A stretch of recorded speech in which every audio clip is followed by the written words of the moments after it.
According to the National Council of Aging, staying hydrated is a simple yet critical part of maintaining good health. But most people just aren't getting the fluids they need every day. And I'm also guilty about it. In fact, January 2, 2025, research shows that 75% of Americans are chronically dehydrated. Are we part of that statistics? As we age, drinking enough water is even more important. And according to this article of the National Council of Aging in 2025, the top 3 reasons why we need hydrated are this. First, it improves our brain performance. Even mild dehydration, as little as 2% fluid loss, can affect memory, mood, concentration, and reaction time. Adding just a few glasses of water to our daily intake can have a positive effect on our cognition, stabilize our emotions, and even combat feelings of anxiety. This is especially important for older adults who are at higher risk for both dehydration and impaired cognitive function. Second, digestive harmony. Our body needs water in order to digest food properly. Water aids in breaking down soluble fiber from our diet to keep our digestion process on track. And then third, it gives us more energy. Dehydration can slow down circulation and affect the flow of oxygen in our brain. A lack of fluids can also cause our heart to work harder to pump oxygen all throughout our body. All of that expended energy can make us feel tired, sluggish, or less focused. When we stay hydrated by drinking more water, we'll prevent dehydration and have more pep to get us through the day. So keep ourselves hydrated. Now, the Olympic gold medalist, basketball legend Stephen Curry said, drinking water is essential to healthy lifestyle. Of course, Jesus Christ knew the importance of water long before Stephen Curry or any researchers knew. Thus, at the middle of the day, when he was traveling, he has to stop by the well and ask a Samaritan woman for a drink. But that drink or that conversation does not stop only with the water. Our scriptures this morning offers us Jesus' life-giving water. John's account of Jesus' conversation with the Samaritan woman at the well was thought to be most unusual because Jews and Samaritans have no dealings with one another. According to history, Jesus and the Samaritans, and the Samaritans had long-time conflicts. They have a deep-seated religious, ethnic, and historical conflict stemming from the Assyrian conquest in 722 before Christ was born. Jews viewed Samaritans as half-breed, descendants of intermarried foreign settlers. So remember when they were scattered over the world or in Assyria, and so some of the Jews had married people from that area. So when they come back to Jerusalem or to Israel, they now have multicultural, as we would say right now, half-breed. By the way, I did the ancestry test, and so shocking that 2% of my blood is Chinese, and 1% came from Brittany, France. There's no Spanish in my blood, which I thought I would, but that in my father's DNA shows that there's some French and Chinese in me. but doesn't show, though. Anyway, so the Jews and the Samaritan has this conflict. And also the Jews with their pride considered that the way Samaritans worship, where the Samaritans worship at the center of Mount Gerizim rather than Jerusalem, Jews find this heretical, meaning unacceptable practice, which is contrary to Jews' beliefs. Therefore, for them, they are not God worshiper because they worship in the mountain and not in Jerusalem. According to the Bible commentary, the dislike was intense that Jews often regarded Samaritans as dogs or unclean, and sometimes took long, winding routes to travel between Galilee and Judea to avoid passing through Samaria. So they would take the high, long road away from Samaria. That's how they see the Samaritan. And yet, our Lord Jesus, a Jew, came to Samaria. Jesus even strikes a conversation with a Samaritan. Moreover, Jesus is talking with a woman. What for? To offer his life-giving water. John chapter 4, verse 13 reads, Jesus answered, "Those who drink this water will get thirsty again, but those who drink the water that I will give them will never be thirsty again. The water that I will give them will become in them a spring, which will provide them with life-giving water and give them eternal life." Jesus' life-giving water refreshes more than the body. It renews the whole being. When he just used the metaphor of the water from the well to strike a conversation with a woman.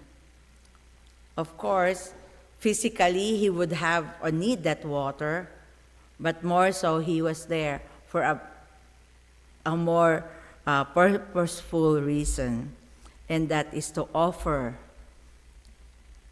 the Samaritan woman God's salvation. Jesus' life-giving water or salvation renews relationships. That is what he offers. Jesus offered God's salvation to the Samaritan, whom Jews considered unworthy or unclean. So this was an opportunity for him to say to this woman, "You, in the eyes of God, is not unclean. You, in the eyes of God, is worthy. And so here is my life-giving water to you." Jesus broke the barrier. God's salvation is for everyone and not only for the Jews. Through Jesus, those who are unworthy, unclean, will be made worthy and clean.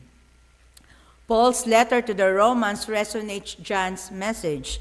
Romans 5:10-11 says, "We were God's enemies, but he made us his friend through the death of his Son. Now that we are God's friends, how much more will we be saved by Christ's life? But that is not all. We rejoice because of what God has done through our Lord Jesus, who has now made us friends. Before, we are enemies with God, but through our Lord Jesus Christ, we are God's friends." Jesus renews our relationship with God and with one another. Secondly, Jesus' life-giving water gives us full access to worship. Remember, Jews doesn't like or discredit the worship of the Samaritan because they are worshiping on the mountain and not in Jerusalem. In that conversation, the Samaritan woman recognizes Jesus as a prophet but pointed out their difference. She said again that Samaritans worship God in the mountain while Jews insist that worship is only in Jerusalem. Therefore, Jesus replied in verse 20 and 24, "But the time is coming and is already here when the power of God's Spirit by the power of God's Spirit, people will worship the Father as He really is, offering Him the true worship that He wants. God is a Spirit, and only by the power of His Spirit can people worship Him as He really is." All people who receive Jesus will receive God's Spirit and can now truly worship God. Worship is not confined in a place, in a church, in a denomination. Worship is where God is. Worship is not only on a Sunday service or special rituals. Worship is when we recognize and revere the presence of God in our lives.